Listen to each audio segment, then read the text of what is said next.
Cinema promotion ಮಾಡುವಂಥ ಸಂದರ್ಭದಲ್ಲಿ ಚೆನ್ನೈಯಲ್ಲಿ ನಡೆದಂಥ ಕಾರ್ಯಕ್ರಮದಲ್ಲಿ ಮಾತನಾಡುವ ಬರದಲ್ಲಿ ಅದು ಗೊತ್ತಿದ್ದು ಮಾತಾಡಿದೋ ಗೊತ್ತಿಲ್ಲದೆ ಮಾತಾಡಿದೋ ಗೊತ್ತಿಲ್ಲ, ಆದರೆ ಕನ್ನಡಿಗರ ಬಗ್ಗೆ ಅವ್ರಿಗೆ ಅಭಿಮಾನ ಇದೆ, ಅದರಲ್ಲಿ ಎರಡು ಮಾತಿಲ್ಲ ಆಯ್ತಲ್ಲ. ಹಾಗೆ ಮಾತನಾಡುವಾಗ ಅವರು ತಮಿಳಿನಿಂದ ಕನ್ನಡ ಹುಟ್ಟಿತ್ತು ಅಂತೇಳಿ ಅವ್ರು ಹೇಳಿರ್ತಕ್ಕಂಥದ್ದು ಭಾಳ ತಪ್ಪಾಗಿದೆ ಆಯ್ತಲ್ಲ. ಈಗ ಪ್ರಪಂಚದಲ್ಲಿ ತಮಿಳಿಗೆ ಎಷ್ಟು ಇತಿಹಾಸ ಚರಿತ್ರೆ ಇದೆಯೋ ಅಷ್ಟೇ ಕೂಡ ಕನ್ನಡಕ್ಕೂ ಕೂಡ ಸಮಾನಾಂತರವಾದಂತಹ ಇತಿಹಾಸ ಇರತಕ್ಕಂಥದ್ದನ್ನು ನಾವು ನೋಡಿದ್ದೇವೆ. ತಮಿಳಿನ ಒಬ್ಬ ಇತಿಹಾಸಕಾರ ಮಹದೇವನ್ ಅಂತೇಳಿ ಇತಿಹಾಸಕಾರ ಹೇಳಿದ್ದಾರೆ, ಕನ್ನಡ ತಮಿಳಿಗಿಂತ 300 ವರ್ಷಗಳ ಹಿಂದೆನೇ ಹುಟ್ಟಿತ್ತು ಅಂತೇಳಿ ತಮಿಳು ಸಂಶೋಧಕರು ಹೇಳಿರ್ತಾರೆ. ಆಮೇಲೆ ಇಲ್ಲಿ ಮದ್ರಾಸ್ ಯೂನಿವರ್ಸಿಟಿಯ ಒಬ್ಬ ಕನ್ನಡ ಪ್ರೊಫೆಸರ್ ಡಾಕ್ಟರ್ ತಮಿಳ್ ಸೆಲ್ವಿ ಅಂತೇಳಿ ಒಂದು ಪುಸ್ತಕ ಬರೆದಿದ್ದಾರೆ, ಕನ್ನಡ ತೆಲುಗು ತಮಿಳು ದ್ರಾವಿಡ ಮೂಲ ಅಂತೇಳಿ ಹಾಕಿದ್ದಾರೆ. ಅದರಲ್ಲೂ ಕೂಡ ತಮಿಳಿನಿಂದ ಹುಟ್ಟಿರ್ತಕ್ಕಂಥದ್ದು ಅಂತಾನೆ ಹೇಳಿಲ್ಲ, ಅಂದರೆ ಸಮಾನಾಂತರವಾದಂಥ ಭಾಷೆಗಳು ಅಂತೇಳಿ ಹೇಳಿರ್ತಕ್ಕಂಥದ್ದು, ಸಮಕಾಲೀನ ಭಾಷೆಗಳು, ಸಮಾನಾಂತರದ ಸಮಕಾಲೀನ ಭಾಷೆಗಳು ಅಂತ ಹೇಳಿದ್ದಾರೆ. ಹೀಗಿರಬೇಕಾದ್ರೆ ಹೇಗೆ ಕಮಲ್ ಹಾಸನ್ ಅವರು ತಮಿಳಿನಿಂದ ಹುಟ್ಟಿತು ಅಂತ ಹೇಳ್ಬಿಟ್ಟು ಹೇಳಿದ್ದಾರೆ.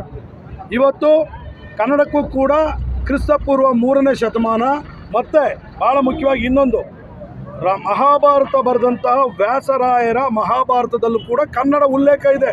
ಇದು ಭಾಳ ಸ್ಪಷ್ಟವಾಗಿ ತಿಳ್ಕೊಳ್ಳಿ, ಕನ್ನಡ ಭಾಷೆ ಮಹಾಭಾರತದಲ್ಲಿ ಉಲ್ಲೇಖ ಆಗಿದೆ ಅಂದರೆ ಎಷ್ಟು ವರ್ಷಗಳ ಇತಿಹಾಸ ಇದೆ ಅನ್ನೋದನ್ನು ಅರ್ಥ ಮಾಡ್ಕೋಬೇಕಾಗಿದೆ. ಹಾಗಾಗಿ ಮಹಾಭಾರತದ ವ್ಯಾಸರು ಬರೆದಿರ್ತಕ್ಕಂಥ ಮಹಾಭಾರತದಲ್ಲಿ ಕನ್ನಡ ಭಾಷೆ ಉಲ್ಲೇಖ ಇದೆ. ಮತ್ತು ತಮಿಳು ಕವಿ ಮಹದೇವನ್ ಸಾಹಿತಿ ಬರೆದಿರ್ತಕ್ಕಂಥ ಪುಸ್ತಕದಲ್ಲಿ ಕನ್ನಡ ಭಾಷೆಯ ಇತಿಹಾಸದ ಬಗ್ಗೆ ಬರೆದಿದ್ದಾರೆ. ತಮಿಳಿಗಿಂತ ಸೀನಿಯರು ಕನ್ನಡ 400 ವರ್ಷಗಳ ಇತಿಹಾಸ ಇದೆ ಅಂತ ಹೇಳ್ತಾರೆ. ಮದ್ರಾಸ್ ಯೂನಿವರ್ಸಿಟಿ ಪ್ರೊಫೆಸರ್ ಬರೀತಾರೆ, ಕನ್ನಡ ತೆಲುಗು ತಮಿಳು ದ್ರಾವಿಡ ಭಾಷೆ ಸಮಕಾಲೀನ ಭಾಷೆಗಳು ಅಂತ ಹೇಳಿ ಬರೀತಾರೆ. ಇದಕ್ಕಿಂತ ದಾಖಲೆ ಏನು ಬೇಕಾಗಿದೆ? ಇದನ್ನು ಓದ್ಕೋಬೇಕಾಗಿತ್ತು ಕಮಲ್ ಹಾಸನ್ ಅವರು ಇದನ್ನು ಓದ್ಕೊಂಡು ನೀವು ಪತ್ರಿಕಾ ಹೇಳಿಕೆ ಕೊಡಬೇಕಾಗಿತ್ತು.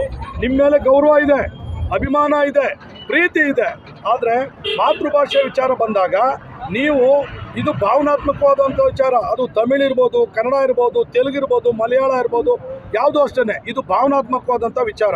ಅದನ್ನು ಭಾಳ ಗಂಭೀರವಾಗಿ ಯೋಚನೆ ಮಾಡಿ ನೀವು ಮಾತಾಡಬೇಕಾಗಿತ್ತು. ಇದು ಮಾತಾಡಿದ್ದೀರಾ, ನಾವು ನಿಮ್ಮನ್ನೇನು ಕೇಳ್ತಿಲ್ಲ, ಅಚಾನಕ್ಕಾಗಿ ಮಾತಾಡಿದಿರೋ ಏನೋ, ನೀವು ಒಂದು ಕ್ಷಮೆ ಕೇಳಬೇಕು.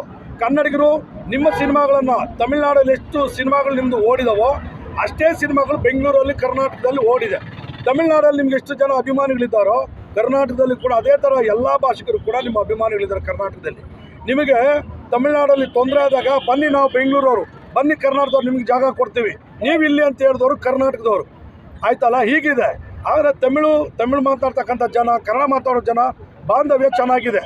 ಒಂದೊಂದು ಕಾಲಕ್ಕೆ ಒಬ್ಬೊಬ್ಬ ನಾಯಕ ಬಂದ್ಬಿಟ್ಟು ಅವನು ಬೇಳೆ ಬೇಯಿಸ್ಕೊಳ್ಳೋದಕ್ಕೆ ಈ ರೀತಿಯಾದಂಥ ಒಂದು ಅವಿವೇಕದ ಅಪ್ರಬುದ್ಧದ ಮಾತುಗಳನ್ನು ಆಡಬಾರ್ದು ಅಂತೇಳಿ ನಾನು ಒತ್ತಾಯ ಮಾಡ್ತೇನೆ.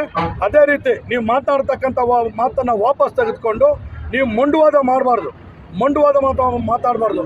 ನಿಮಗೆ ಪದ್ಮಶ್ರೀ ಪದ್ಮಭೂಷಣ ರಾಷ್ಟ್ರ ಪ್ರಶಸ್ತಿ ಸಿಕ್ಕಿದೆ. ಏನಕ್ಕೆ ಅಂತೇಳಿದ್ರೆ ಅದು ದೇಶದ ಐಕ್ಯತೆಯ ಸಮಗ್ರತೆಯ ಸಾರುವಂತಹ ಒಂದು ಪ್ರಶಸ್ತಿ, ಪದ್ಮಶ್ರೀ ಪದ್ಮಭೂಷಣವು ಆಯ್ತಲ್ಲ. ಆಗಿರ್ಬೇಕಾದ್ರೆ ನೀವು ಎಲ್ಲ ಭಾಷಿಕರನ್ನ ಪ್ರೀತಿಸ್ತಕ್ಕಂಥ ವಿಚಾರಗಳನ್ನು ಮಾತನಾಡಬೇಕು. ಯಾವುದೇ ಭಾಷಿಕರ ಭಾವನೆಗಳಿಗೆ ನೋವು ತರ್ತಕ್ಕಂಥ ಮಾತುಗಳನ್ನು ಮಾತಾಡೋದು ಒಂದು ನಿಮಿಷ, 1 ಸೆಕೆಂಡಿನ ಮಾತು, 1 ಲೈನ್ ವರ್ಡ್ ಅದು. ಆದರೆ ಆ 1 ಲೈನ್ ವರ್ಡು ಕರ್ನಾಟಕದ 7.5 ಕೋಟಿ ಕನ್ನಡಿಗರ ಭಾವನೆಗಳಿಗೆ ನೋವುಂಟು ಮಾಡಿದೆ. ದಯಮಾಡಿ ಕಮಲ್ ಹಾಸನ್ ಅವರೇ, ನಿಮಗೆಲ್ಲ ಹೇಳ್ತಾರೇನು ಉಲಗನಾಯಕನ್ ಅಂತೆಲ್ಲ ಹೇಳ್ತಾರೆ, ದಯಮಾಡಿ ಅದಕ್ಕೆಲ್ಲ ಕಪ್ಪು ಚುಕ್ಕಿ ತರ್ಕೊಳಕ್ಕೆ ಹೋಗಬೇಡಿ. ನಿಮ್ಮ ಹೆಸರಿಗೆ ನೀವೇ ಕಪ್ಪು ಚುಕ್ಕಿ ತರ್ಕೊಳಕ್ಕೆ ಹೋಗಬೇಡಿ. ನಿಮಗೆ ನಿಮ್ಮ ಮೇಲೆ ಅಭಿಮಾನ ಇದೆ. ಈ ಕೂಡಲೇ ಕನ್ನಡ ಜಾಗೃತಿ ವೇದಿಕೆ ಒತ್ತಾಯ ಮಾಡುತ್ತೆ, ನಿಮಗೆ ಈ ಕೂಡಲೇ ನೀವು ಕನ್ನಡಿಗರ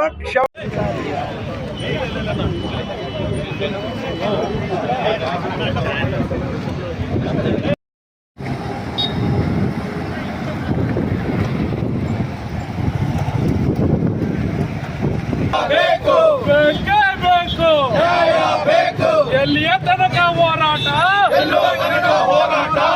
ಎಲ್ಲಿಯ ತನಕ ಹೋರಾಟ, ಎಲ್ಲಿಯ ಧಿಕ್ಕಾರ ಧಿಕ್ಕಾರ ಧಿಕ್ಕಾರ ಧಿಕ್ಕಾರ ಕನ್ನಡ ವಿರೋಧಿ ಕಮಲ್ ಹಾಸನ್ಗೆ ಅವನಿಗೆ ಹೇಳಿ ಧಿಕ್ಕಾರ ನಾಡ ವಿರೋಧಿ ಕಮಲ್ ಹಾಸನ್ಗೆ ಕನ್ನಡಿಗರ ವಿರುದ್ಧ ಅವಹೇಳನ ಮಾಡುತ್ತಿರುವ ಕಮಲ್ ಹಾಸನ್ಗೆ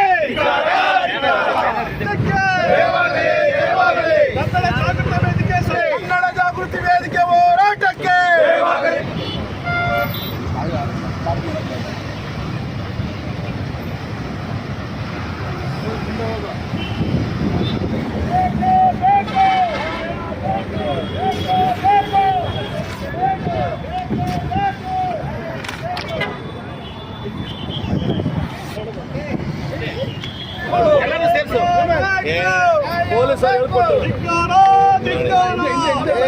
ಕನ್ನಡ ವಿರೋಧಿ ಕಮಲ್ ಹಾಸನ್ ಅವರಿಗೆ ಕನ್ನಡ ಜಾಗೃತಿ ವೇದಿಕೆ ಹೋರಾಟಕ್ಕೆ ಕ್ಷಮೆ ಕೇಳಲೇಬೇಕು ಕ್ಷಮೆ ಕೇಳಲೇಬೇಕು ಕನ್ನಡ ನಮ್ಮ ಸಂಗಡ ಕನ್ನಡ ನಮ್ಮ ಸಂಗಡ ಹೇಳ್ಮೇಲೆ ಒಂದು ಸೆಕೆಂಡ್ ಇದೆ.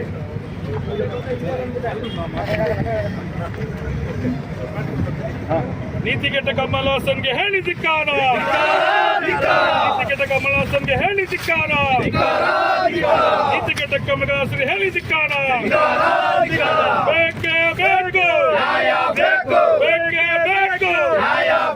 ಬೇಕೇ ಬೇಕು ಕ್ಷಮೆ ಕೇಳಿದರೆ ಶಾಂತಿ ಇಲ್ಲದಿದ್ದರೆ ಕ್ಷಮೆ ಕೇಳಿದರೆ ಇಲ್ಲದಿದ್ದರೆ ಕ್ಷಮೆ ಕೇಳಿದರೆ ಇಲ್ಲದಿದ್ದರೆ ಬೇಕೇ ಬೇಕು ಹೋರಾಟಕ್ಕೆ ಕನ್ನಡ ಜಾಗೃತಿ ವೇದಿಕೆ ಹೋರಾಟಕ್ಕೆ ಅಣ್ಣಕ್ಕೆ ಮಂದಿರ ದೇವಣ್ಣನವರ ಹೋರಾಟಕ್ಕೆ